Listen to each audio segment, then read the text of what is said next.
Oke, bismillahirrahmanirrahim. Assalamualaikum warahmatullahi wabarakatuh. Ya, kita masuk kuliah ke-7. Ya, hari ini kita kuliah ke-7 untuk mata kuliah statistik bidang sosek. Insya Allah minggu depan kita akan melaksanakan ujian tengah semester. Ya, jadi nanti silahkan dilihat informasi pengumuman di e-learning terkait dengan mekanisme UTS minggu depan. Hari ini saya akan menyampaikan materi terakhir dari saya, nanti setelahnya Pak Mirza yang akan melanjutkan mengenai uji satu sampel untuk statistik non-parametrik. Jadi kalau minggu lalu kita sudah membahas mengapa menggunakan statistik non-parametrik, ya. Hari ini kita sudah mulai masuk pengujian-pengujian di dalam statistik non-parametrik. Materinya juga sudah saya upload di e-learning, jadi nanti silakan disimak kembali di e-learning, materi kuliahnya di-download dan dipelajari kembali. Jadi ini adalah mata kuliah kita hari ini, uji statistika untuk kasus data sampel tunggal. Kalau dia bicara sampel tunggal, artinya populasinya hanya satu, ya. Jadi pengamatannya hanya dilakukan terhadap satu populasi. Suara saya terdengar jelas? Jelas ya? Jelas, Bu. Apa penggunaannya? Uji ini dapat digunakan untuk menentukan beberapa permasalahan, antara lain misalnya melihat adanya perbedaan-perbedaan yang berarti antara frekuensi yang diamati dengan frekuensi yang diharapkan. Yang kedua, melihat apakah ada perbedaan yang berarti antara, kalau yang ini frekuensi yang pertama, yang kedua antara proporsi yang diamati dengan proporsi yang diharapkan. Yang ketiga, adakah alasan untuk percaya bahwa sampel itu ditarik dari suatu populasi tertentu yang random? Yang keempat, adakah alasan untuk percaya bahwa sampel yang diambil merupakan sampel yang acak dari populasi tertentu yang diketahui? Jadi ini biasanya penggunaan dari uji statistik non-parametrik untuk kasus data sampel tunggal. Ada 5 uji yang akan kita pelajari. Yang pertama adalah uji satu sampel Q kuadrat. Yang kedua adalah uji satu sampel Kolmogorov-Smirnov. Yang ketiga adalah uji RAN. Yang keempat adalah uji tanda. Dan yang terakhir nanti adalah uji peringkat bertanda Wilcoxon. Kalau ketika kita mempelajari statistik parametrik, ya, sebetulnya kalau di statistik parametrik itu dari sisi pengujian lebih sederhana. Karena dia hanya ada uji T, uji Z, uji F, uji proporsi. Uji proporsi juga tetap pakai Z sebetulnya. Jadi hanya ini saja, mau satu sampel, dua sampel bebas, dua sampel terikat, dia pasti pakai T, Z, F, sama proporsi. Hanya itu ujinya. Tetapi kalau di dalam statistik non-parametrik itu satu kasus, satu uji. Jadi terkadang kita harus paham dulu kasus yang kita analisis apa, sehingga kita bisa menentukan alat statistik uji non parametrik apa yang tepat gitu. Jadi kita harus tahu nih kalau uji chi-square, uji chi kuadrat itu cirinya apa sih sehingga kasusnya bisa pakai chi-square. Uji tanda tuh apa sih cirinya sehingga pakai uji tanda gitu. Nah, itu yang harus kita amati ketika kita menentukan apakah mau pakai Wilcoxon, tanda, RAN, Kolmogorov-Smirnov atau chi kuadrat, ya. Saya masuk uji yang pertama, yaitu uji satu sampel chi kuadrat. Untuk mengetahui, jadi ciri dari uji ini adalah untuk mengetahui apakah ada perbedaan, ya, di antara berbagai kategori yang kita buat. Jadi ciri-ciri chi kuadrat itu dia ada kategori, ada pengelompokan, dan kita ingin melihat perbedaan di antara kelompok. Itu ciri-cirinya. Jadi kalau kita penelitiannya kasusnya, kita punya 9 kelompok petani gitu ya, ada 9 kelompok petaninya, terus kita pengen lihat apakah di antara kelompok-kelompok ini ada perbedaan, itu bisa pakai chi kuadrat. Ya. Atau secara lebih eksplisit berguna untuk menguji hipotesis, apakah terdapat perbedaan yang nyata antara banyaknya frekuensi yang diamati, jadi dihitung dengan cara melihat banyaknya frekuensi yang diamati ya dengan frekuensi yang diharapkan. Jadi dia membandingkan antara harapan dengan kenyataan. Ya. Jumlah kategori, tadi kan ada pengelompokan kategori ya. jumlah kategorinya bisa 2 atau lebih. Rumus Chi kuadrat, ini Chi kuadrat rumusnya dia mirip X sebetulnya, tapi dia agak belok-belok gitu ya. Tidak persis X gini sebetulnya, ini nih Chi kuadrat yang betul. Sama dengan sigma dari OI dikurang EI dibagi EI. OI ini adalah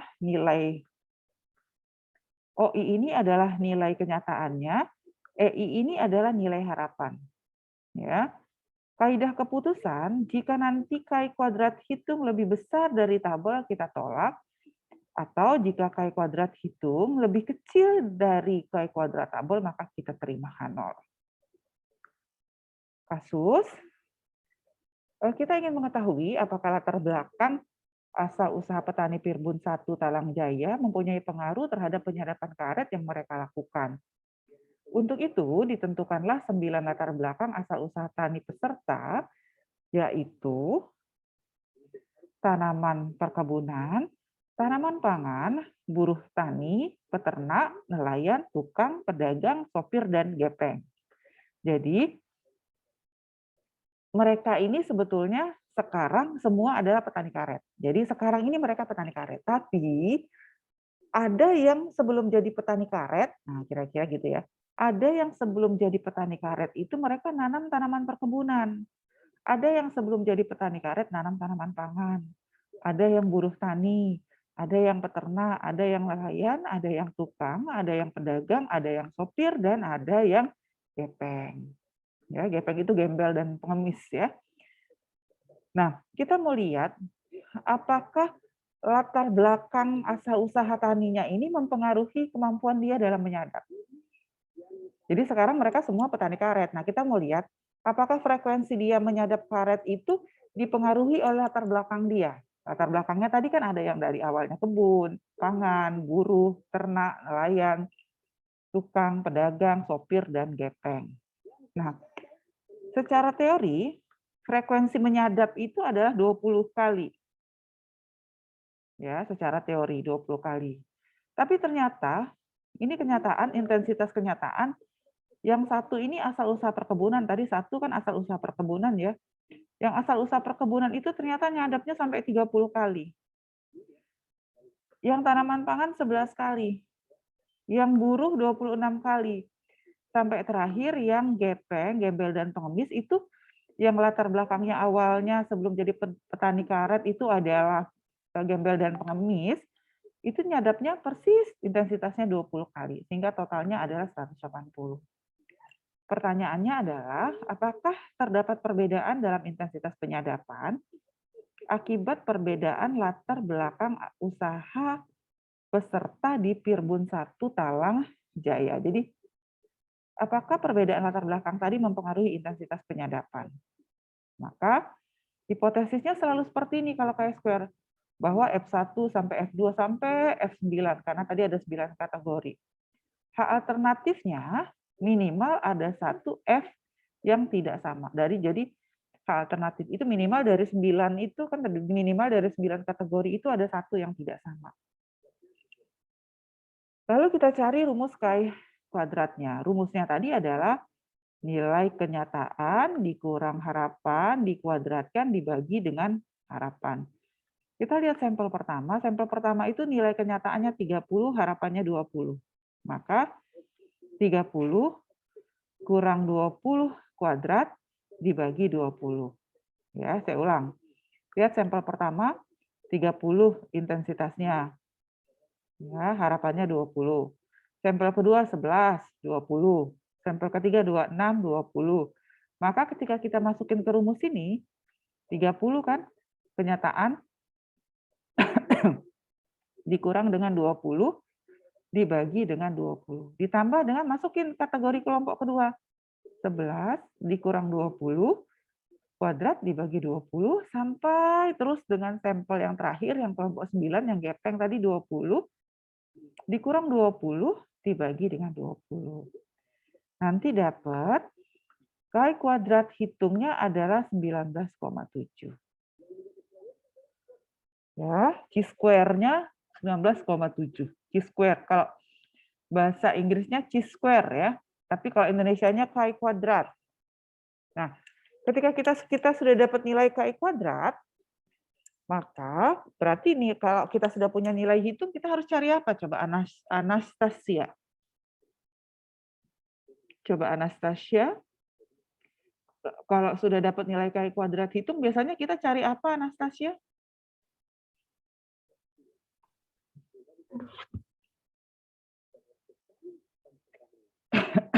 Cari apa? Coba. Cari X tabel. Cari X. Bukan X ya, KI kuadrat.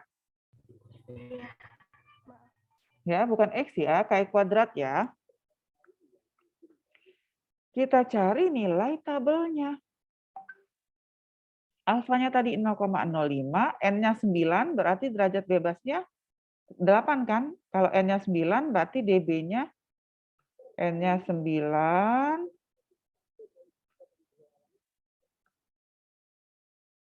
maka derajat bebasnya 8. Coba Joko, dari mana derajat bebasnya 8, Joko? dB-nya 8. Joko bisa bantu dapat dari mana 8 derajat bebasnya ini? Joko bisa bantu? Dari mana dapatnya? Silahkan, Joko. Silahkan, Joko.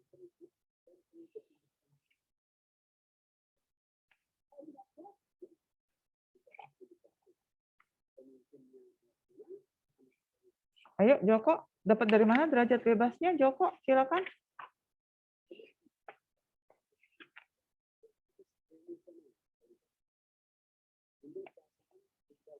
Maaf. Nggak bisa. Dapat dari N-1, Bu. N-1. Oke, betul ya. Nah, betul. Jadi 8 itu dapat dari 9 dikurang 1. Nanti buka tabel KI kuadrat. Ini tabelnya, waduh, nggak kelihatan ternyata. Terus saya kirain kemarin kelihatan. Coba kita kecilin. Kelihatan enggak? Pecah dia. Nah, ya nanti cari 0,05 dengan berapa tadi? 0,058. 0,058 nih. 13,382. Nah, 15 ya, salah baca ya. 15,501. Nih, 15,5. Ya. Di sini nih tabelnya. Ini kan 0,05. Ini 0,05. Ini 8. Maka ini kan ketemunya nih. Nah. Ya. Maka dapatnya 15,51. Sekarang kita bandingkan antara nilai hitung dengan nilai tabel. Ternyata KI kuadrat hitung lebih besar dari KI kuadrat tabel. Maka kita tolak H0. Tolak H0. H0 ditolak, ini ditolak. Ini ditolak. Dia. Kalau H0 ditolak artinya apa dia? H1-nya dia.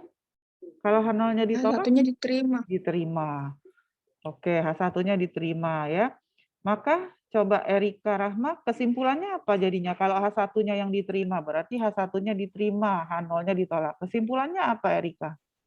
Berarti ada perbedaan, Bu, antara ada perbedaan intensitas dari latar belakang tersebut, Bu. Intensitas penyadapnya berbeda. Karena perbedaan? Karena perbedaan latar belakang. Nah, jadi bahasa sehari-harinya ternyata perbedaan latar belakang dia sebelum jadi petani karet itu mempengaruhi intensitas penyadapan karetnya gitu loh. Sampai sini bisa ngikutin? Ada yang mau tanya silakan.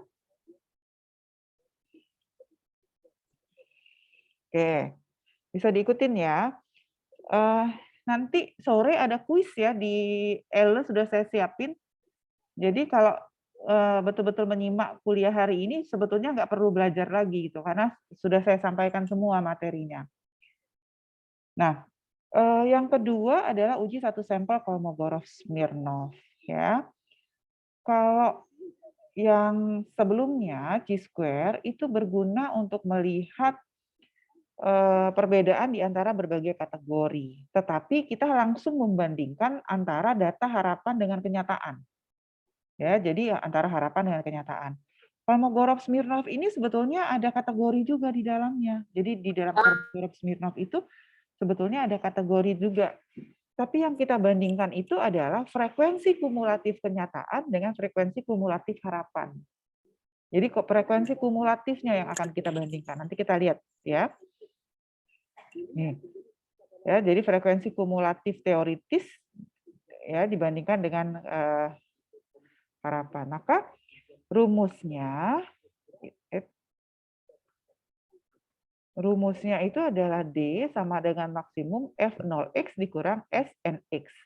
F0x adalah distribusi frekuensi kumulatif teoritis, sementara SNX distribusi frekuensi kumulatif dari hasil observasi. Ya. X adalah sembarang skor yang mungkin dan D itu nanti adalah deviasi. Kaidah keputusan, jika dihitung lebih besar dari tabel, kita tolak. Jika lebih kecil, sama dengan kita akan terima. Bukunya, sebetulnya tabelnya itu, jadi kalau sudah masuk ke dalam statistik non-parametrik, ya, itu ada 2 buku yang kita pakai. Kalau kita kuliah offline, itu saya selalu bawa bukunya. Buku pertama itu buku Sidney Siegel. Makanya di sini ada buku Sidney Siegel. Ya. Dia statistik non parametrik. Kemudian ada juga satu lagi bukunya Walpole yang biasa kita pakai. Kalau kita sudah masuk ke, nanti sama Pak Mirja akan banyak dipakai buku ini sebetulnya. Karena dasarnya 2 buku ini. Jadi buku, bukan Walpole, deng. Walpole itu buku statistik ya. Sidney Siegel sama siapa ya, lupa saya satunya. Nanti saya kasih tahu satunya apa. Tapi kalau yang untuk Kolmogorov-Smirnov itu ada di tabelnya, tabel E, halaman 303 bukunya Sidney Siegel. Nanti di sini saya sampaikan tabelnya. Nah, ini contohnya. Dalam suatu penelitian ingin membuktikan suatu teori komunikasi yang menyatakan bahwa penyampaian informasi yang disampaikan lewat kontak langsung antara komunikator dengan komunikan itu lebih efektif. Untuk menguji seberapa benar teori ini, seorang peneliti menanyakan kepada 20 orang sampel petani di suatu daerah, mana yang kira-kira menurut mereka itu yang paling mudah gitu ya dipahami. Media mana menurut mereka yang paling efektif dalam menyampaikan pesan. Menurut teori, media itu secara berturut-turut yang paling efektif adalah PPL, kontak tani, TV, radio, koran.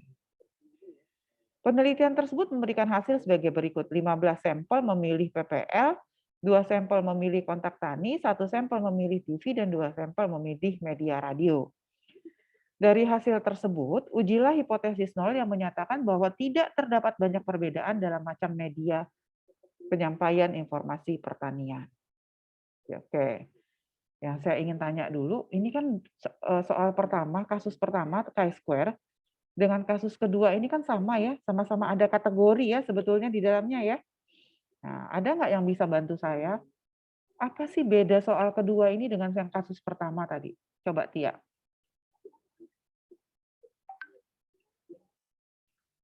Coba Tia, silakan Tia. Apa sih bedanya kira-kira kasus yang ini sama kasus yang pertama tadi? Kasus pertama tadi kan kelompoknya berdasarkan asal usaha karet ya, mulai dari kebun, awalnya pangan gitu ya.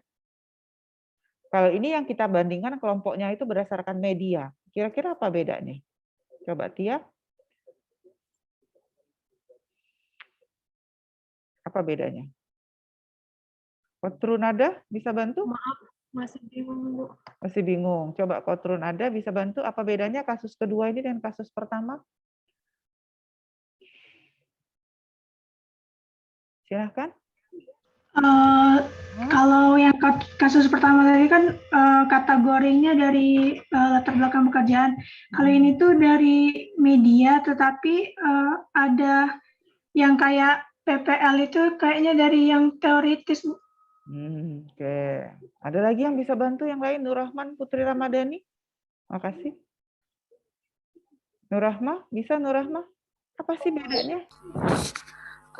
Mungkin Bu, kalau yang di soal Chi-square tadi kan sampelnya yang 9 itu ya itu sampelnya kan Bu. Ada yang dari Kategorinya. ya Kategorinya. Heeh. Oke, terus? tapi kalau di sini Mm-mm. sampelnya 20 yang 20 ini kategorinya ada 1 2 3 4. Nah, sampelnya ini memilih gitu Bu, mana yang lebih menurut mereka lebih efektif gitu. Kalau Oke. misal yang tadi itu penilaian Enggak kan? Enggak ya? Penilaian dia gitu, sesuai dengan yang dia lakukan aja atau gimana? Iya. Iya Bu. Oke, Jadi ya bukan ya Oke, ada lagi yang bisa membantu sudah mulai dekat gitu. Silakan, ada yang lagi yang bisa nambahin apa sih bedanya? Ya, silakan. Sebutin namanya. Aldiman, Bu. Ya, Tadi silakan. itu kalau hal sampelnya itu kelompok, Bu. Sementara kalau di sampel individu. Oke, ada lagi Fatih Nurhaliza? Makasih. Ya, Bu, kalau menurut saya kalau yang di KI kuadrat itu 9 itu kategorinya, Bu. Kalau misalkan yang di uji Kolmogorov ini, ME20 itu kayak kategorinya apa, terus 20 orang itu masuk kategori mana-mana gitu, Bu. Oke. Jadi gini ya, kan tadi saya bilang, di dalam statistik non-parametrik itu ujinya tuh banyak sekali gitu. Jadi kasus tertentu itu harus diselesaikan dengan uji tertentu. Jadi karena itu kita harus tahu ciri dari setiap uji itu apa sih supaya nanti kita jangan sampai jangan sampai kita salah memilih statistik ujinya gitu. Nah, 2 soal Kolmogorov-Smirnov sama chi-square ini sama loh. Dua-duanya tuh ada pengelompokan, ada kategori. Kalau yang di depan tadi kategorinya berdasarkan latar belakang dia sebelum jadi petani karet. Kalau yang ini kategorinya tuh berdasarkan media. Media, jadi ada media TV, PPL, ada kontak tani, ada TV, ada radio, ada koran. Kalau di sana tadi ada perkebunan. Ya. Apa bedanya? Coba lihat. Di depan, kita tidak mengeluarkan statement kelompok mana yang paling baik daripada kelompok yang lain. Tidak ada statement seperti itu di Chi-square. Jadi kita anggap semua kelompok itu posisinya sama. Tapi di sini kita mengeluarkan statement itu ada yang paling efektif. Jadi kalau di sini ada proses perankingan. Jadi kalau di Kolmogorov itu kita meranking, kita sudah secara teori itu tahu mana yang paling baik, mana yang enggak. Kalau di depan tadi kita nggak berani meranking. Bisa nggak kira-kira? Jadi kalau dia hanya kategori saja, tidak ada perankingan, pakainya Chi-square. Tapi kalau kategori kemudian ada proses perankingan di dalamnya, maka kita pakainya Kolmogorov-Smirnov.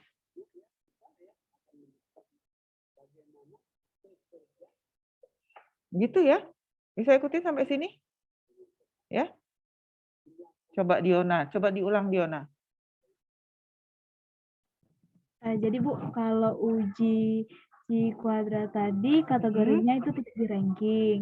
Kalau yang uji yang ini itu kategorinya di ranking atau diurutkan, Bu.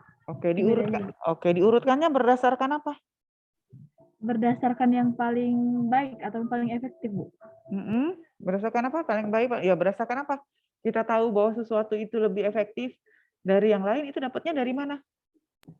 Dari kategorinya, Bu. Dari apa? Dari? Teori. Dari penelitian terdahulu, dari studi pustaka. Bisa ikutin? Jadi bisa nggak sebetulnya soal yang kayak kuadrat tadi diselesaikan dengan Kolmogorov? Bisa.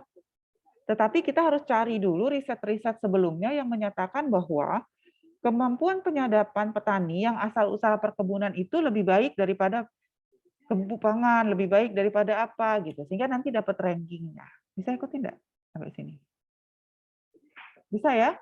Oke, nah sekarang dari data hasil penelitian tersebut, ujilah hipotesis nol yang menyatakan bahwa tidak terdapat banyak perbedaan dalam macam media penyampaian informasi pertanian. Sama ya hipotesisnya. Tidak banyak terdapat perbedaan, tidak semua media sama. Nih lihat, hipotesisnya sama. Hanya bedanya satu di ranking, satu tidak di ranking. Maka kita tulis tadi, sampelnya kan 20 ya. Oh ternyata tadi di soal ini lihat. Ini kan 15 memilih PPL, 2 kontak tani, 1 TV, 2 radio. Maka kita masukin ke sini. 15 milih PPL, 2 kontak tani, 1 televisi, dan 2 radio. Tidak ada yang memilih koran. Maka F0X ini adalah distribusi frekuensi teoritik berdasarkan teori bahwa yang pertama PPL itu ranking 1, 1/5, 2/5, 3/5, 4/5, 5/5, sesuai dengan yang urutan ini, teoritisnya. F0X ini adalah distribusi frekuensi berdasarkan hasil observasi. 15, totalnya 20, maka jadinya di sini 15/20. Kalau observasinya 2, maka 15 ditambah 2 jadi 17/20. 18, 17 ditambah 1, maka jadi 18. 18 ditambah 2 jadi 20. 20 ditambah 0 tetap 20/20. Ada yang mau tanya sampai sini silakan. Ada? Kalau tidak ada, saya lanjutkan. Lalu kita kurang, tadi kan rumus di depannya itu adalah, nih, F0X dikurang SNX. Maka kita kurangin. F0 dikurang SN. 1/5 dikurang 15/20. Matematis ya, saya nggak perlu ngajarin cara hitungan matematisnya ya.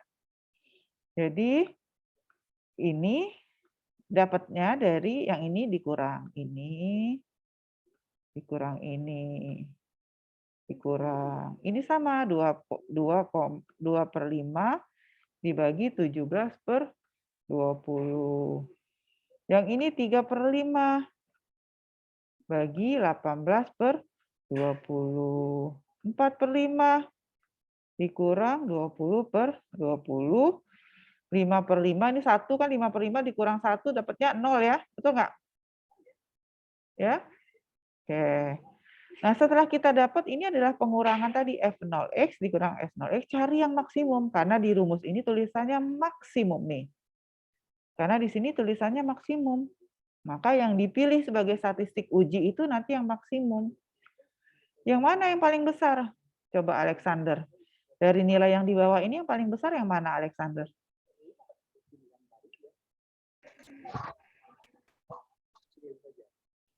Yang pertama, Bu. Yang pertama. Berapa nilainya, Alex? 11. 11/20. Jadi statistik pengujian kita adalah 11/20. Karena dia yang maksimum. Maka tadi D hitung itu adalah D maksimum 11/20 adalah 0,55. Bisa ikutin sampai sini? Lanjut. Nah, sekarang biasa kalau sudah tabel, sudah hitung, berarti kita harus cari tabel. Tadi alfanya 0,01, 20 dulu. Kalau yang Kolmogorov minor, dia nggak pakai derajat bebas, dia N, alfa, N. Ya. Alfa, N, ini bukan 20. Nah. Ya, jadi N bukan DB, jadi tetap 20. Kita cari di tabel Kolmogorov-Smirnov 0,01, 20. Coba cari 0,01, 20. Nah, ini nggak ada di tabel 19. Nanti dapatnya 0,356. Ya, ini kan 19 nih. Nanti 20-nya itu 0,356. Masukin ke tabel sini 0,356. Lalu kita bandingkan antara nilai hitung dengan nilai tabel. Lebih besar atau lebih kecil? Febri, coba. Nilai hitung dibandingkan dengan nilai tabel, Febri Hadalvi Sukria. Lebih besar, Bu. Lebih besar, ya. Kalau lebih besar, kita lihat, oh lebih besar. Ini tahunya tolak atau tidak, ini dari mana sih? Kembalikan ke kaidah keputusan ini. Nih, oh kalau dia lebih besar, tolak H0. Kalau lebih kecil sama dengan terima. Punya kita tadi lebih besar, tolak H0. Maka balikan ke kesimpulan, tolak H0, terima H1, berarti tidak semua media sama ya. Atau dengan kata lain, memang perbedaan jenis media itu berpengaruh terhadap efektif tidaknya penyampaian informasi pertanian yang diterima oleh petani. Bisa ikutin sampai sini? Ada yang ingin ditanyakan, silahkan. Ya, masih 87. Oke, nah yang ketiga, ada yang disebut dengan ujiran satu sampel. Ya. Ujiran ini kalau minggu lalu kita mempelajari uji Lily-Force. Ya. Uji Lily-Force itu gunanya untuk apa ya Aldo? Silakan Aldo. Lily-Force minggu lalu untuk apa Aldo? Ingat nggak? Minggu lalu uji Lily-Force buat apa? Bu. Ya? Untuk apa? Kurang tahu, Bu. Oh, kurang tahu. Fadil Muhammad Rizky, untuk apa uji Lily-Force minggu lalu? Untuk mengubah data kita yang tadinya kualitatif jadi kuantitatif, Bu. Yang tadinya ordinal jadi apa ya? Ya pokoknya untuk mengubah data agar bisa menjadi kuantitatif. Oke, salah. Kalista Zafira. Untuk apa Lily-Force minggu lalu, Kalista? Silahkan. Lily-Force. Untuk mengetahui data kita itu? Menjawab, Bu. Ya, silakan sebutin namanya siapa? Diona, Bu. Diana, silakan. Diona. Silakan Diona. Uji Lily-Force itu untuk menguji uji normalitas data kita tuh, Bu. Ya, jadi untuk mengetahui apakah data kita menyebar normal atau tidak. Kalau tadi yang disampaikan temannya, mengubah data itu metode suksesif interval. Minggu lalu kan kita belajar 2 metode ya, ada Lily-Force dan metode suksesif interval. Jadi minggu lalu saya sampaikan bahwa ada beberapa syarat data itu masuk ke dalam statistik parametrik. Yang pertama, datanya harus menyebar normal. Untuk tahu apakah dia menyebar normal atau tidak, kita pakai Lily-Force. Saya ikutin ya, itu kita bahas minggu lalu. Ada lagi syarat lain supaya kita bisa pakai statistik parametrik, datanya mesti random. Datanya acak. Datanya itu merupakan sampel random nih. Random itu bahasa lainnya adalah acak. Nih. Minggu lalu kita belum pelajari random. Bagaimana kita tahu bahwa data kita itu random. Kalau nanti hasilnya tidak random, kita harus pakai statistik non-parametrik. Kalau datanya random hasilnya, maka kita bisa pakai statistik parametrik. Nah, ujiran ini dipakai untuk mengetahui apakah populasi kita itu random atau tidak. Apakah sampel kita itu apakah sampel kita itu random atau tidak. Makanya di sini sampel random. Itu pakainya ujiran.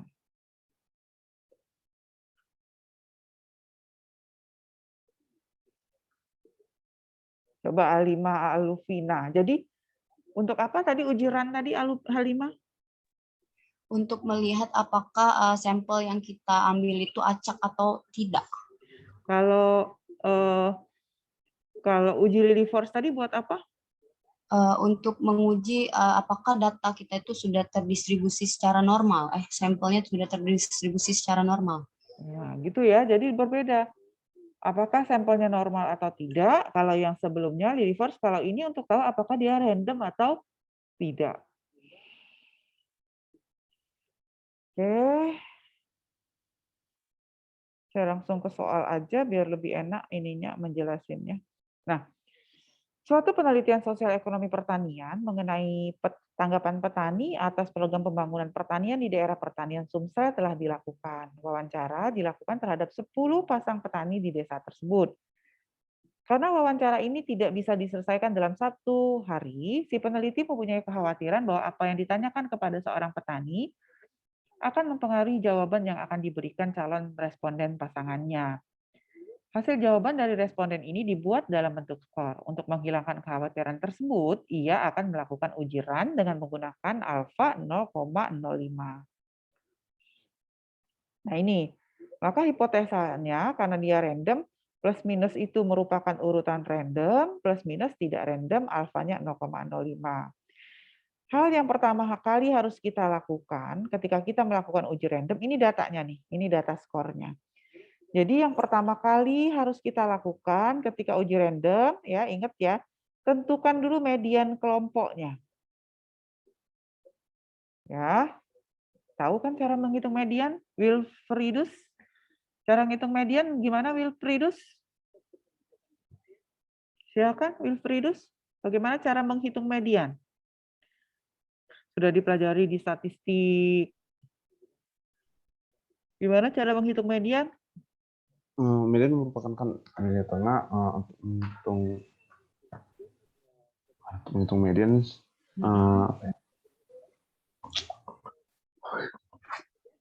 Ya, gimana caranya menghitung median?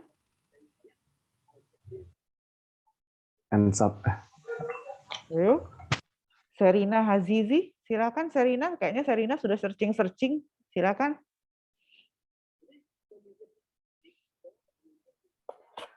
Median itu kan nilai tengah, Bu. Jadi itu misalnya jumlahnya, kalau misalnya jumlahnya ganjil, ambil yang paling tengah.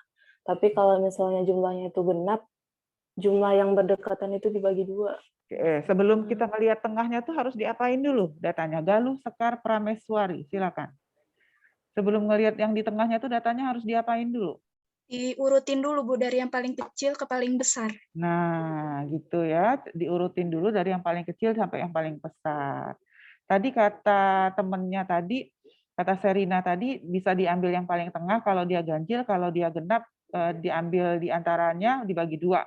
Nah, kira-kira untuk data kita ini pakai yang mana sih, Yuni, Veronica, Silayan? Silahkan. Dia, kalau data kita ini ambil yang mana sih, berdasarkan pernyataan Serina tadi? Setelah diurutin. Yang bagi 2, Bu. Yang bagi 2. Kenapa yang bagi 2 sih, Yuni? Karena datanya itu genap. Datanya genap, ya. Jadi nanti 57 ini dapatnya dari, datanya diurutin dari yang paling kecil sampai yang paling besar. Ya, kemudian nanti kalau dia sudah diurutin dari yang paling kecil sampai yang besar, ambil yang di tengah. Ya. Nah,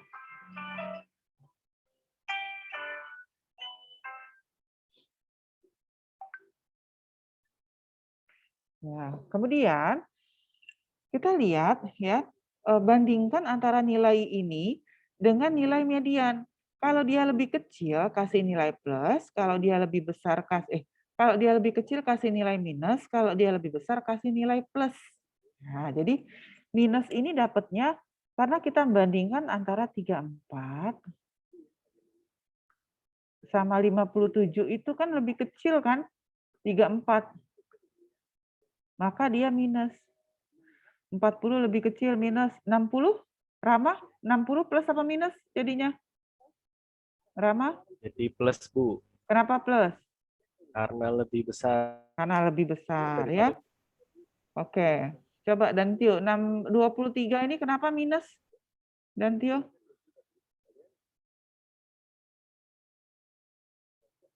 Dantio, kenapa minus? Karena lebih kecil, Bu. Karena lebih kecil. Nah, setelah kita tulis plus minus, kita hitung run-nya. Ya. Saya balikan dulu. Kita hitung run-nya. Ya. 1.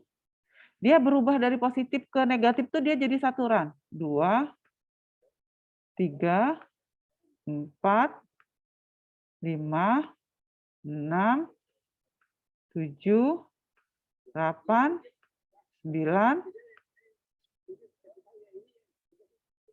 10. Ya, 10. Maka R-nya 10, nilai R hitung. Ya, jadi run hitungnya 10, kita mau cari run table. Nah, di run table itu nanti ada tabel F, buku Sidnal Siegel. Sebetulnya dia tabel run itu ada di bukunya Sidnal Siegel, tabel F. Nanti ada N1 dan N2. maka nanti kita akan dapat, ada nggak rasanya di sini ada belum ada ya. Nanti dia akan dapat nilai R 6 sama R-nya 16. Kalau jadi nanti kita dapat batasnya itu 6.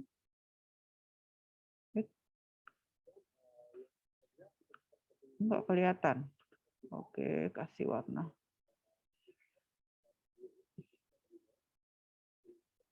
Enggak mau di situ. 6 sama 16. Nanti dapat nilai R-nya dari tabel F itu. Nih. Ya. Nah, kalau nilai hitung kita tadi kan 10 ya. R tadi kan R kita tadi 10. Kalau nilai hitung kita itu jatuh di antara nilai 6 sama 10, nah ya. Maka, nah nih, jika R tidak lebih kecil dari 6 dan tidak juga lebih besar dari 16, maka kita terima H0. Nah, tadi kan dia 10 tuh, jatuh di antara 6 sama 16. Maka dia akan terima H0. Tapi kalau misalnya nanti dapat R-nya tuh misalnya 17, maka dia tolak H0. Atau misalnya nanti dapat R hitungnya itu 3, maka kita tolak H0. Nah, sekarang dia jatuh di antara 6 sama 16, maka terima H0. Artinya apa? Balikin ke H0. Oh, bahwa sampel kita tuh betul. Ternyata sampel kita tuh random kalau dia terima H0. Ya. Nanti saya masukkan lagi tabelnya. Rasanya semalam sudah saya masukin, tapi kok nggak ada ya. Ke save berarti. Oke. Kemudian ada lagi uji tanda untuk sampel tunggal. Uji ini, nah uji tanda ini sebetulnya kalau di statistik parametrik dia sama dengan uji T. Ya, tapi karena uji T nggak bisa dipakai, karena tadi datanya tidak menyebar normal, kemudian datanya tidak random, maka nggak bisa pakai parametrik, maka harus pakai non parametrik. Maka uji T-nya non parametrik itu adalah uji tanda. Jadi dia akan membandingkan antara median populasi. Nih. Dia membandingkan median populasi. Kita ganti dulu warnanya.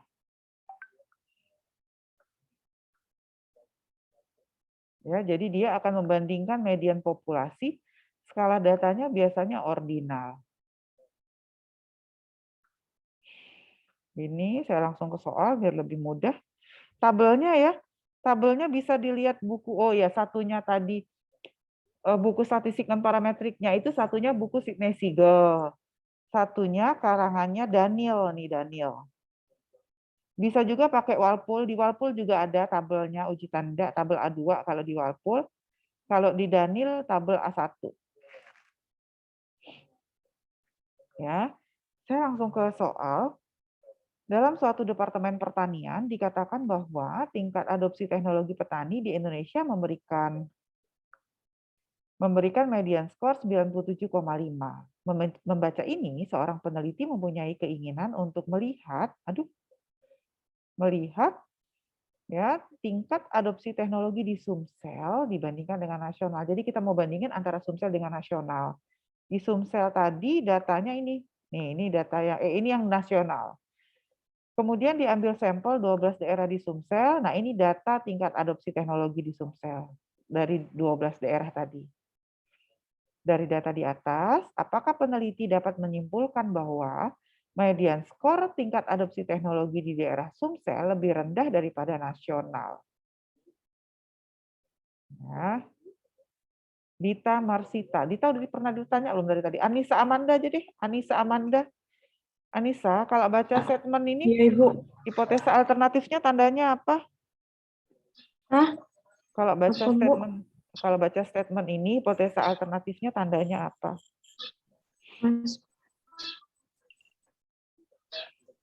H0-nya. H alternatifnya, bukan H0. H alternatif. H alternatifnya.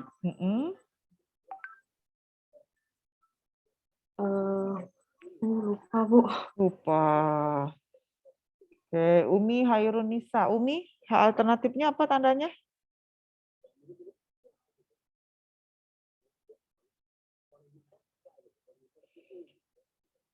H alternatifnya tandanya apa? Umi? Halo, Ibu. Ya, silakan. Alternatifnya lebih dari. Lebih dari, oke. Lanjut. Siapa nih? Cowok dulu nih. Aduh, tadi sudah. Doni Afrilian, Don. Apa, Don? Tanda hipotesa alternatifnya, Don. Silakan, Don. Lebih kecil, Bu. Lebih kecil. Kenapa lebih kecil, Don? Karena? Kenapa lebih kecil, Don?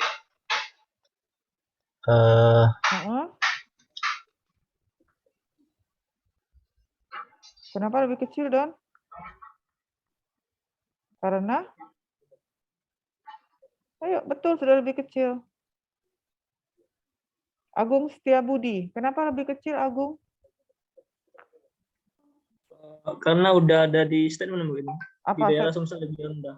Nah, ada di sini statementnya. Di statement itu sudah ditulis di Sumsel lebih rendah. Maka hipotesa alternatifnya, ingat, hipotesa alternatif itu tandanya cuma 3, lebih besar, lebih kecil. Satu lagi apa coba? Dia Ayu Muzdalifah. Satu lagi tanda hipotesa alternatif. Apa? Tidak sama dengan. Tidak sama dengan. Maka kalau ada di dalam soal ada lebih besar, lebih kecil, tidak sama dengan, itu langsung statement untuk hipotesa alternatif. Ya. Maka tanda hipotesa alternatifnya lebih kecil. Yang hipotesa nolnya sama dengan, tapi sebetulnya bisa juga ditulis lebih besar sama dengan, karena dia ingkaran daripada hipotesa alternatif. Maka tadi uji tanda ini mirip sebetulnya dengan uji RAN tadi ya. Kalau dia lebih kecil dari median, ini kan median populasinya nih, median yang nasional. Kalau dia lebih kecil, maka kasih minus. Lebih kecil minus. Lebih besar plus. Minus. Plus. Ini lebih kecil lagi kan, ini 97 kan? Maka minus. Minus. Kalau ada yang sama, dikasih 0, terus dia nanti dibuang dari sampel. Ya, kalau yang ada 0, ditulis saja dulu, tapi nanti dibuang. Minus, minus, minus, minus. Ya, terus kita kumpulin. Oh, ternyata ada 9 tanda minus. Oh, ternyata ada 2 tanda plus. Oh, ternyata ada 1 yang 0. Oke, yang diambil sebagai statistik pengujian adalah tanda yang jumlahnya paling sedikit. Ya, jadi bukan plus atau minusnya, tetapi tanda yang jumlahnya paling sedikit. Dia Ayu Muzdalifah, tanda yang jumlahnya paling sedikit, tanda apa di sini? Plus, Bu. Tanda plus. Berapa jumlahnya? 2. 2. Jadi yang diambil adalah tanda yang jumlahnya paling sedikit nih. Tanda yang jumlahnya paling sedikit. 2. Maka masuk ke sini, ya P sama dengan K lebih kecil dari K kecil. Ini sebetulnya ada mutlak ya.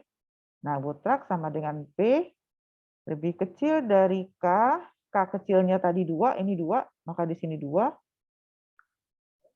N-nya awalnya 12, karena dibuang 1, N-nya jadi 11. N ya, ini di sini N. Lalu ini selalu 0,5.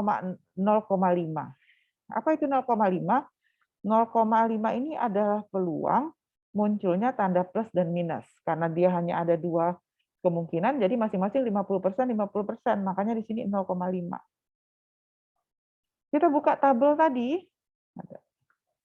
Nah, ini tabelnya. Lihat ya. 11, 0,5, 2. Kategorinya 2. P 0,5. R-nya 2, ininya 11, ininya 2. Nanti dapatnya 0,02692. Coba. Nah, nih 269 nih ya. Nanti dapatnya di sini kan tadi 11. Tabelnya itu 11 sama 2. Berarti nilainya ini. Ya, 0,0269. Maka Nilai perhitungan kita itu adalah 0,0269. Nah, nilai 0,0269 ini bandingkan dengan alfa yang kita punya. Jadi dia langsung dibandingkan dengan alfa. Nah, kalau dia lebih kecil dari alfa, kita tolak H0. Lebih kecil dari alfa, tolak H0, artinya memang benar. Kan tolak H0, H0-nya ditolak. Berarti H1-nya diterima. Apa artinya benar bahwa tingkat adopsi di Sumsel itu lebih rendah daripada tingkat adopsi secara nasional. Bisa ikutin sampai sini?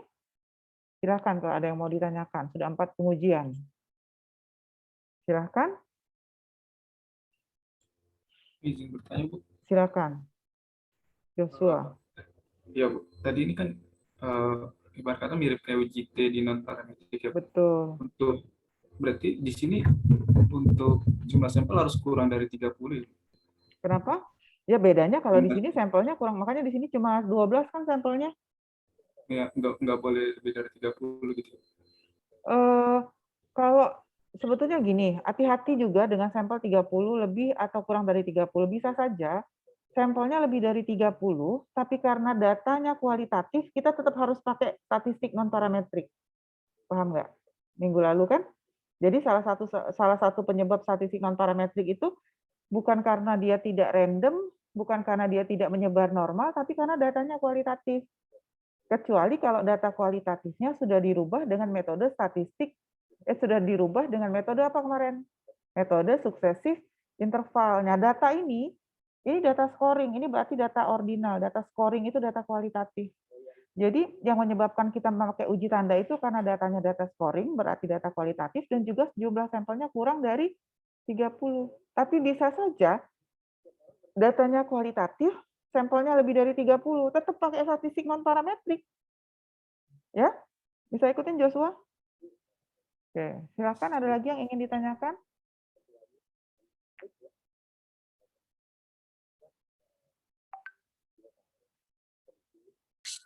Izin bertanya, Bu. Ya, silakan Nur Rahman. Yang diuji RAN tadi kan pakai median juga ya, Bu. Yang posisi skor terhadap median itu. Nah, kalau misalnya sama, Bu. Nah, misal skornya sama dengan median 57. Itu tandanya apa, Bu?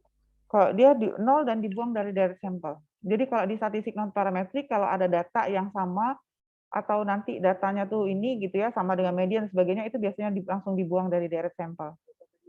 Ya.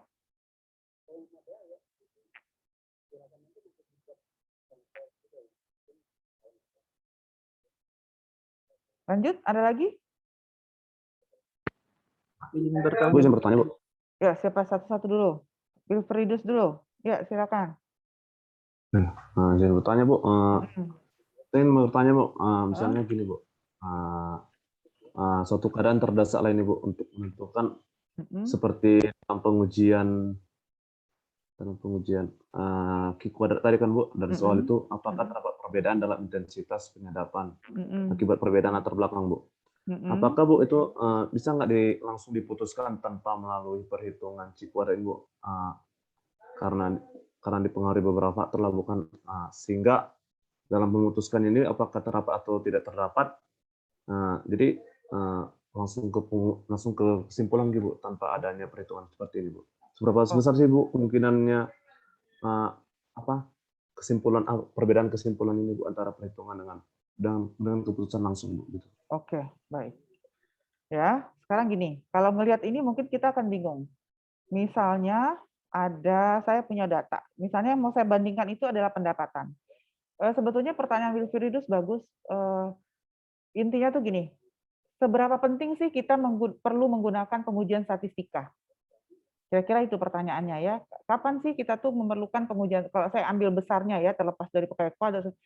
Kapan sih sebuah penelitian itu perlu pengujian statistika? Kenapa sih harus diuji pakai statistika gitu? Kenapa nggak langsung lihat aja, toh dari lihat angkanya sudah kelihatan beda lebih besar, iya kan?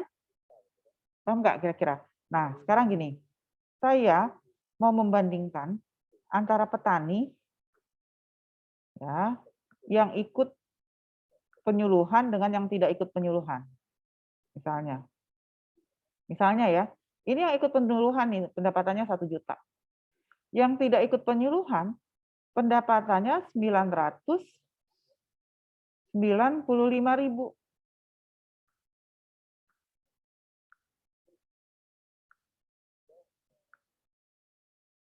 Ya, kalau lihat angka ini, oh ternyata penyuluhan itu berdampak ya pada peningkatan pendapatan. Betul? Maka kita nggak perlu pengujian statistika lagi. Ya nggak?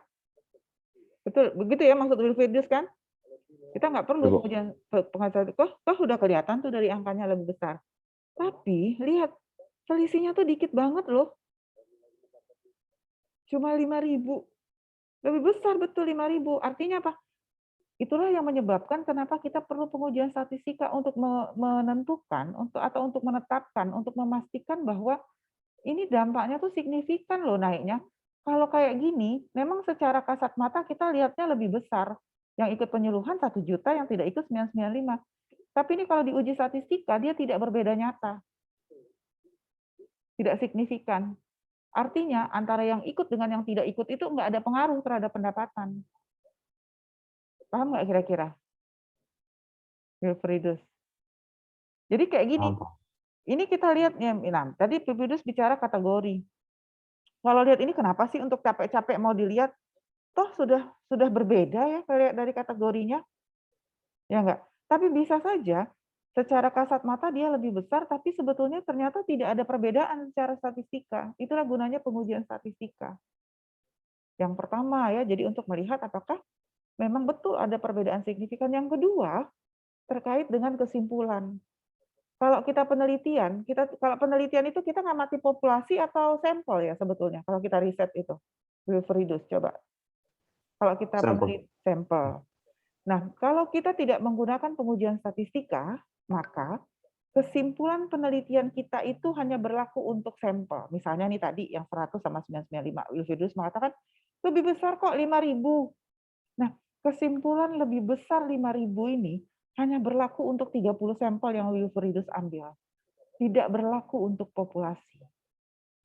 Tapi kalau hasil penelitian ini kemudian diikuti dengan uji statistika, maka kesimpulannya bisa berlaku untuk sampel. Bisa berlaku untuk populasi.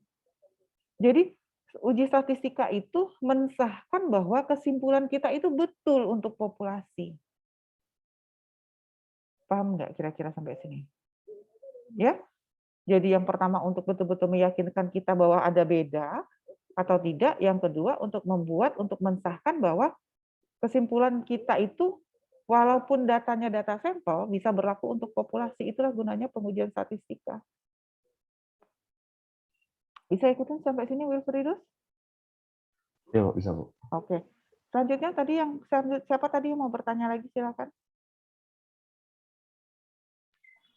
Fahmi Bu, izin Fahmi, bertanya. ya silakan Fahmi. Kan kita kan di uji tanda tadi kan kita ngambil yang lebih kecil Bu dari nah itu tuh memang dari rumusnya kayak itu ya Bu? Iya. Jadi nanti di dalam uji-uji selanjutnya juga nanti sama Pak Mirja ketika mau bicara uji tanda nanti akan ada berbagai versi ya uji tanda ini yang uji yang lain yang kira-kira metode mengerjakannya sama dengan uji tanda, kita akan selalu ambil statistik pengujian dengan nilai yang paling kecil. Ya kalau kemudian nanti Fahmi tanya, kenapa Bu ambil yang paling kecil? Saya juga nggak tahu kenapa ngambil paling kecil.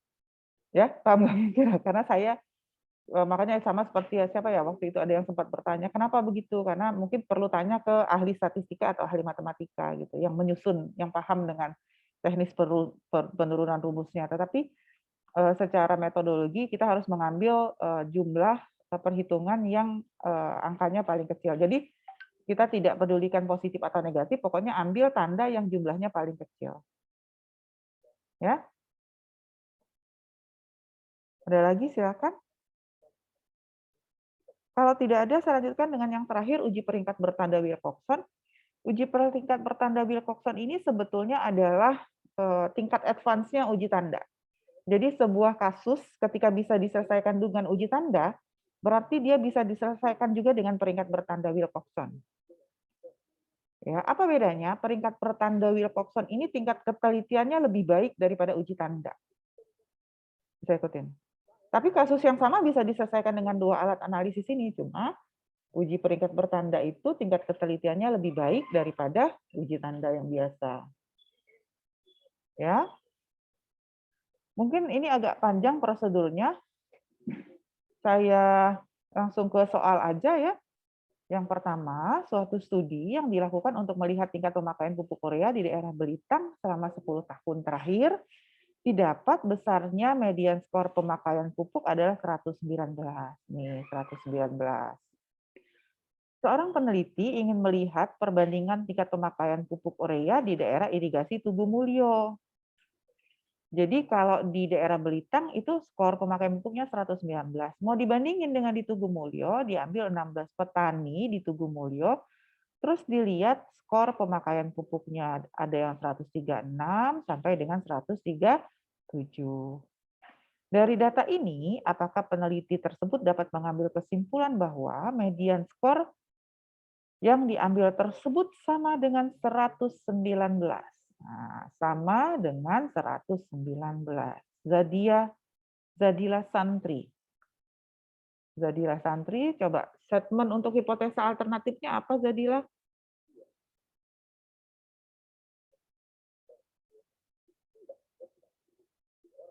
Zadila, statement untuk hipotesa alternatifnya apa, Zadila?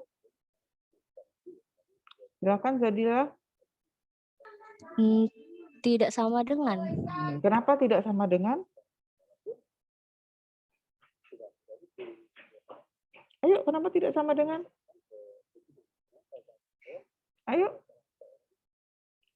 Indah Permatasari. Kenapa tidak sama dengan Indah? Karena hipotesis 0 yang di soalnya itu kalimatnya sama dengan 119, Bu. Jadi alternatifnya tidak sama dengan. Iya, jadi ketika di dalam kasus, kalau di ini kan di soal nih, kita dikasih panduan untuk merumuskan hipotesa. Kalau dia hipotesa di dalam statement menyatakan sama dengan, berarti dia tidak secara eksplisit menyatakan pernyataan untuk hipotesa 0, hipotesa alternatifnya lebih besar atau lebih kecil. Maka hipotesa alternatifnya langsung tidak sama dengan. Ya. Nih, tidak sama dengan. Nah, lalu apa yang tadi saya sampaikan? Kalau ada kasus bisa diselesaikan dengan uji tanda, maka dia bisa diselesaikan juga dengan uji peringkat bertanda Wilcoxon. Nah, tapi tingkat peringkat bertanda Wilcoxon itu lebih teliti. Kenapa lebih teliti? Karena nanti dia, kalau tadi kan ketika uji tanda, kalau dia lebih besar plus, lebih kecil minus, lebih besar plus, lebih kecil minus, gitu aja ya. Nah, kalau di Wilcoxon, kita tidak hanya bicara plus minusnya, tapi berapa besar selisihnya. Misalnya nih, 119 dengan 136. Itu gedean 136 kan? Kalau di tanda tadi kita hanya tulis plus. Nah, kalau di sini kita tulisnya plusnya plus berapa? Plus 17. Paham nggak kira-kira? Jadi besaran selisihnya juga ditulis. Bisa ikutin sampai sini? 103 sama 119 minus 16. 91 minus 28. Terus sampai terakhir 137 sama 119 itu adalah plus 18. Bisa ikutin sampai sini? Bisa? Yang sama 0 ini dibuang ya dari deret sampel nih.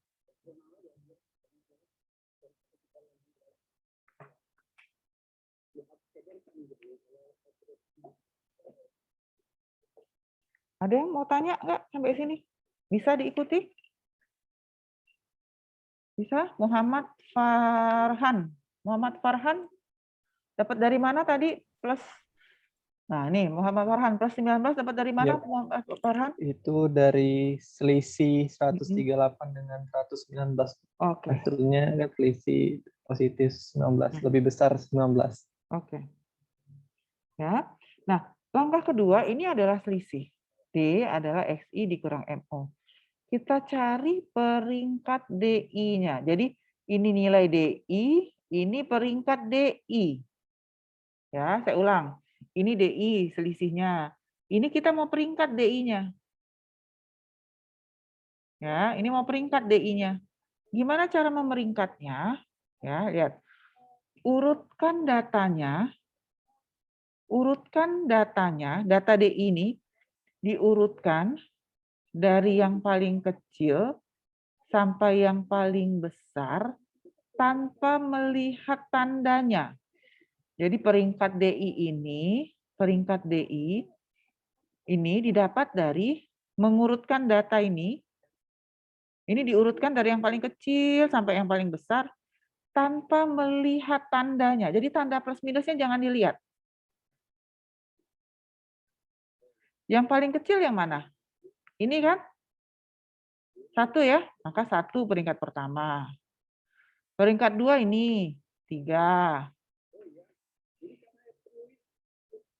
Peringkat 4. Nah, kalau dia 7, kalau kita lihat minus, maka dia akan turun kan? Nggak bisa kan? Kita lihat 16-nya aja, maka 16 ini peringkat 5. 17 peringkat 6. 18 peringkat 7. 19 peringkat 8. 20 peringkat 9. 21 peringkat 10. Nah, sampai sini jelas? Jadi diurutin dari yang paling kecil sampai yang paling besar tanpa melihat tandanya. Nah, sekarang lihat sini ya, lihat di layar. Ini agak bingung soalnya setelah 21 ada 2 angka 23. 1 sama 2. Betul? Ada 2 angka 23. Artinya karena tadi kan terakhir 10 ya. Berarti ini harusnya peringkat 11, ya enggak? Ini peringkat 12. Tapi kan enggak adil. Sama-sama angkanya 23, 1 peringkat 11, 1 peringkat 12. Maka caranya adalah 11 ditambah 12 dibagi 2. Jadi masing-masing dapat 11,5. Paham nggak? 11 tambah peringkat 11 ditambah peringkat 12 dibagi 2. Jadi masing-masing bukannya dapat 11, 12, tapi 11,5. Adil dia.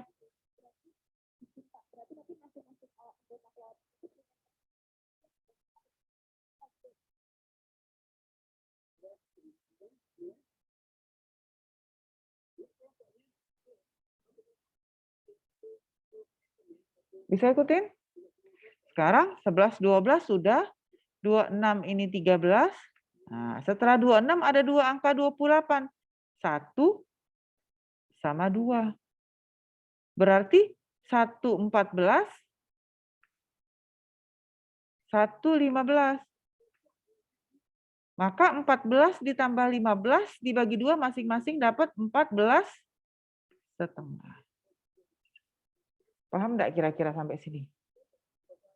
Ada yang mau tanya nggak? Silakan sebelum saya lanjutin lagi. Izin bertanya, Bu. Ya, silakan.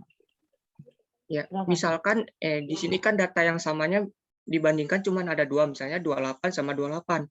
Misalkan ada 3 atau 2 lebih gitu, Bu. Atau ada 4. Atau 4 misalnya. Ya. Ya gitu. Oke. Betul. Pertanyaannya, kalau nanti angka 28-nya ada 4, berarti kan berapa tadi? 11, 12, 13, 14, 15, 13 tambah 14 tambah 15 bagi 3. Ya, kalau dia 4 bagi 4. Tapi nanti ingetin peringkat terakhir yang ditambahin berapa? 15. Berarti nanti peringkat yang untuk data selanjutnya peringkat 16. Paham nggak? Ya?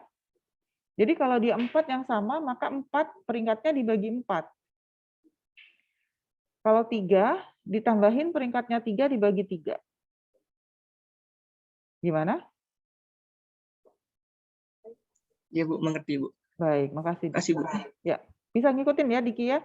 Nanti perangkat, kalau misalnya, anggaplah data kita 13, 14, 15, 16. Peringkat selanjutnya 17 ya. Peringkat selanjutnya tuh 17, karena 13, 14, 15, 16 sudah dipakai. Bisa ikutin? Diki? Ya, yang lain juga bisa ngikutin. Silahkan kalau ada yang ingin ditanyakan.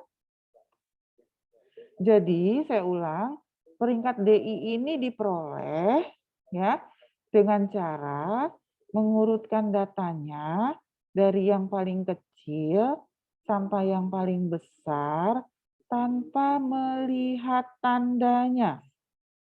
Jadi tandanya ditinggalin dulu plus minusnya. Sudah? Kalau sudah selesai diurutin, pindahin ke sini. Di sini baru peringkat DI, di sini peringkat bertanda. Nih, ini peringkat bertanda nih. Nah, muncul di sini ya peringkat. Jadi tadi kita tandanya kan kita tinggalin tuh. 6 ini ya 6 aja, 5 ini ya 5 aja. Ya, saya balikin dulu biar bersih.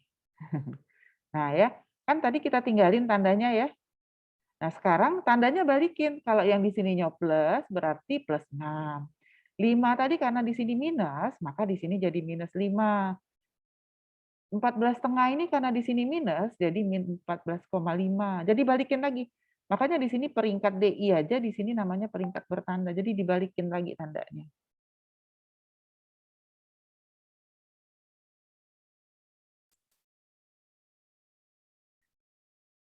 Adinda Ayu, Adinda min 14,5 dapat dari mana, Adinda?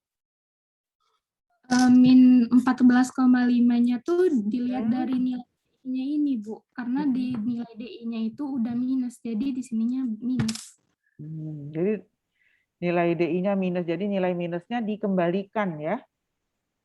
Kira-kira gitu. Oke.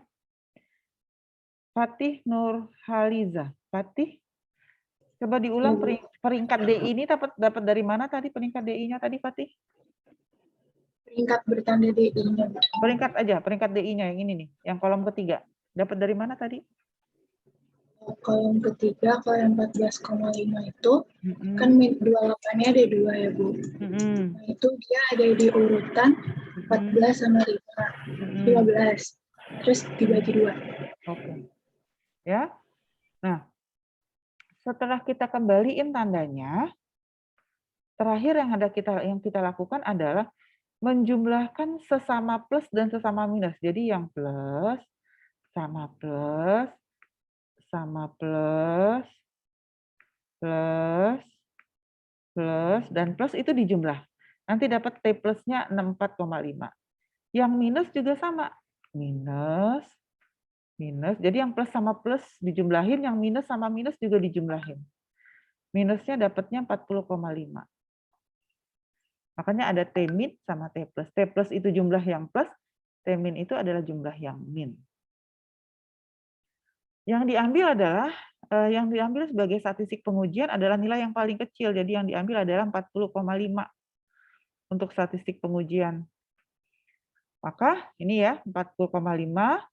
Kita cari nilai T-nya, nilai tabel D, tabel Wilcoxon, D-nya 0,0515. Ini tabel Wilcoxon, ya. 0,05, mana nih? Ini 0,05, ininya 15. Maka di sini titik potongnya 25. Ya, 25, dia 25. 25 sama T hitungnya adalah min 40,5, ininya 25. Berarti ini lebih besar ya, yang hitung daripada tabel ya. Balikin ke kaidah keputusan. Satu sisi atau dua sisi, kita tadi dua sisi kan? Jadi hati-hati nanti keputusannya, kaidah keputusan itu ada yang dua sisi, atau ada yang dua arah, ada yang satu arah lebih kecil, ada satu arah lebih besar. Nah, kita ambil yang dua arah, karena hipotesa kita tadi tidak sama dengan. Kalau T hitung lebih besar dari tabel, kita terima H0. T hitung lebih besar dari D tabel, terima H0. Maka kita lihat D hitung kita tadi, D hitung, nih, lebih besar dari tabel, maka kita terima H0. Artinya, terima H0 ya, memang benar tidak ada perbedaan mengenai median tingkat pemakaian pupuk di kedua daerah. Jadi tingkat pemakaian pupuk di Belitang dengan di Tugu Mulyo itu sama, kira-kira gitu. Padahal kalau nanti dicari, nah ini terkait dengan pertanyaan siapa tadi ya? Kenapa perlu pengujian statistika? Nah ini padahal kalau mau dilihat, di Belitang itu kan 119, di Tugu Mulyo kan bisa cari nih rata-ratanya. Nanti bisa saja sebetulnya rata-ratanya misalnya lebih besar, 121 misalnya. Tanpa pengujian statistik kita tahu bahwa di Tugu Mulyo itu rata-ratanya lebih besar dari Belitang. Tanpa pengujian statistika. Tapi waktu diuji statistika, ternyata antara 119 dengan 121 itu sama, tidak berbeda. Nggak pengaruh apa-apa. Walaupun nilainya secara absolut lebih besar. Bisa ikutin sampai sini? Silakan jika ada yang ingin ditanyakan. Izin bertanya, Bu. Ya, silakan.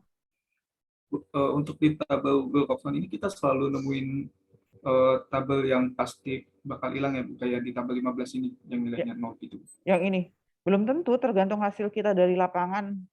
Belum tentu. Ini kebetulan aja hasil dari lapangannya seperti ini.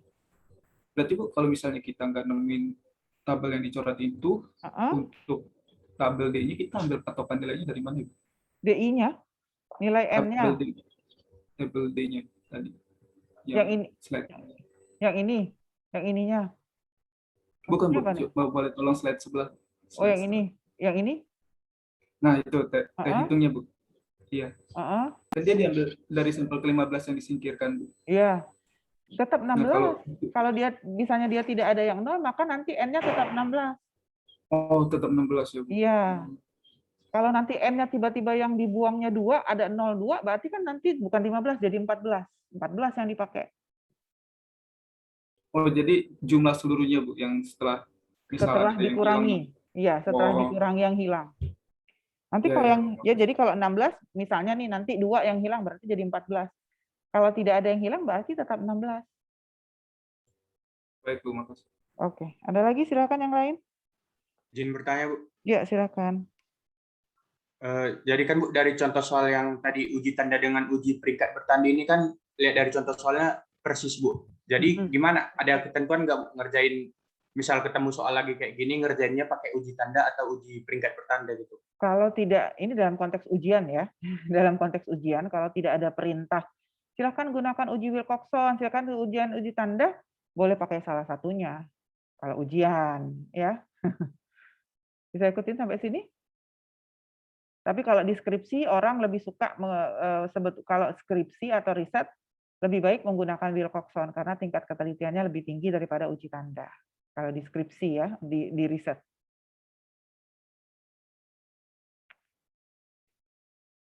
Ada lagi silakan yang ingin ditanyakan? Ibu, yang untuk hak alternatifnya tadi kan itu kan 2 sisi kan, Bu, karena tidak sama dengan. Terus itu 2 sisinya itu ditunjukkan dari mana, Bu? Maksudnya tuh dijelasinnya di mana? Apakah yang dari yang kesimpulan ini yang pupuk urea di kedua daerah pertanian Sumsel? Tapi kan ini terimaan 0, Bu. Terus maksudnya? Jadi gimana, Bu? Terus gimana nih maksudnya nih? Kalau kan, dia, gimana? Kan dia di kedua sisi kan, Bu, yang H1-nya itu.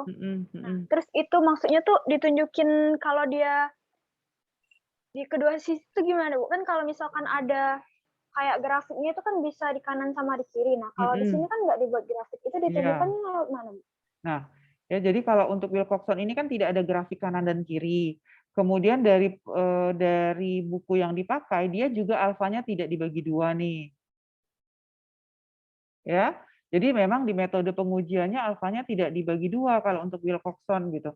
Saya belum lihat bentuk sebaran Wilcoxon itu kayak apa. Saya belum pernah ngecek sampai sedetil itu gitu. Kalau misalnya kita gambar kayak uji T ngebayanginnya tuh kayak gini kan gitu ya. Nah, saya belum pernah ngecek sebaran Wilcoxon itu kayak apa. Tadi di sininya ada nggak? Coba kita searching dulu. Saya belum pernah ngecek Wilcoxon itu sebaran gambarnya kayak apa? Sebaran Wilcoxon. Nah, yang ada itu selalu tabel. Jadi saya belum pernah ngebayangin, tapi menurut saya gitu, terlepas dari sebaran Wilcoxonnya nanti seperti apa, ya, tetapi kita patuhi saja kaidah pengujian yang ada. Jadi di sini alfanya ya tetap alfa saja gitu, sehingga kita tidak perlu bagi 2 alfanya, baik kanan maupun kiri. Ya, jadi menurut saya kita ikuti saja. Jadi jangan dibayangkan di sini sudah ada kaidah keputusannya. Jika T hitung lebih besar dari tabel, maka kita akan terima. Jika lebih kecil, dia tolak. Kaidah keputusannya juga berbeda dengan kaidah keputusan yang selama ini kita pahami. Biasanya kan kalau T hitung lebih besar dari tabel, itu biasanya kita akan langsung tolak. Tetapi ternyata untuk uji Wilcoxon kan tidak. Untuk Wilcoxon ini kan T hitungnya lebih besar dari tabel, kita terima justru. Jadi terbalik kaidah keputusannya. Tapi nanti saya coba-coba cari sebaran Wilcoxon itu kayak apa sih sebetulnya kurvanya gitu. Walaupun juga nanti ketika kita riset, kemudian kita menggunakan SPSS, kita tinggal lihat itunya ya, jangan lupa kita tinggal lihat tingkat signifikansinya saja gitu. Bahkan kita tidak perlu lagi menghitung nilai ketika kita sudah masuk riset, kita nggak usah lagi buka tabel D karena nanti di hasil perhitungan itu kan langsung muncul tingkat signifikansinya. Nah, tingkat signifikansi inilah nanti yang akan menunjukkan dia berpengaruh nyata atau tidak. Gitu ya? Terima kasih, Bu. Iya, sama-sama. Ada lagi silahkan.